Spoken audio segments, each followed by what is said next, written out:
துலா லக்னக்காரர்கள், துலா லக்னம், லக்னத்துக்கு அதிபதி சுக்கிரன், அதனுடைய 10ஆம் இடத்து கடகத்துக்கு அதிபதி சந்திரன்.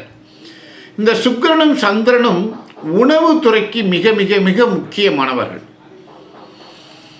இந்த துலா லக்னத்துக்காரர்களோ அல்லது துலா ராசிக்காரர்களோ இருந்தாலும் இந்த லக்னத்துக்குரியவர்கள் உணவுத்துறை, கேட்ரிங் டெக்னாலஜி, அது சம்பந்தமான விஷயத்தில் ஒரு நல்ல நாலேஜ் இருக்கும், அறிவு இருக்கும். அந்த சமையல் துறையில் ஒரு கல்வி சார்ந்த விஷயம் மட்டுமல்ல, படித்து தான் வரணும்னு அவசியம் இல்லை, பொதுவாகவே அனுபவத்தில் அவர்களுக்கு நல்ல அறிவு இருக்குங்க. இவர்கள் உணவுத்துறையிலையும் அல்லது பால் பொருட்கள் என்று சொல்லக்கூடிய துறையிலேயோ இருந்தால் மேன்மை அடைவார்கள்.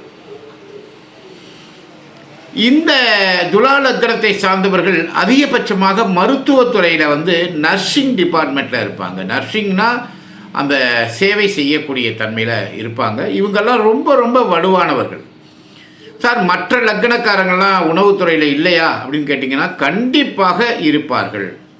ஆனாலும் இந்த துலா லக்னத்துக்குரியவர்கள் இருப்பது போல அவர்களுடைய ஆர்வம், செயல்பாடு எல்லாமே வேறு. இவங்க லக்ன ரீதியாகவே, துலா லக்னக்காரர்கள் லக்ன ரீதியாகவே உணவுத்துறையில் உள்ளே போயிடுவாங்க. மற்றவர்கள் எல்லாம் தொழில் நிமித்தமாகவோ கட்டாயத்தின் பேரிலோ அல்லது ஒரு ஆர்வத்தின் பேரில் இருக்கலாம்.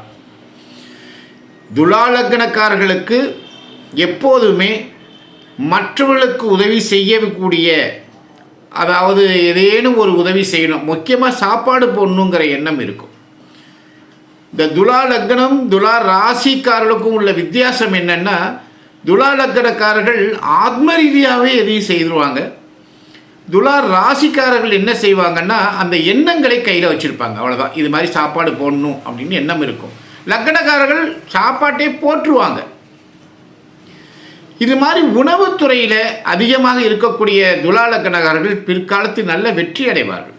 மளிகை கடை, காய்கறிகள், பழம், பால் பொருட்கள், தினமும் அழியக்கூடிய பூ, இந்த விஷயத்தில் இந்த துலா லக்னத்துக்காரர்கள் வெற்றி அடையக்கூடியவர்களாக மாறுவார்கள்.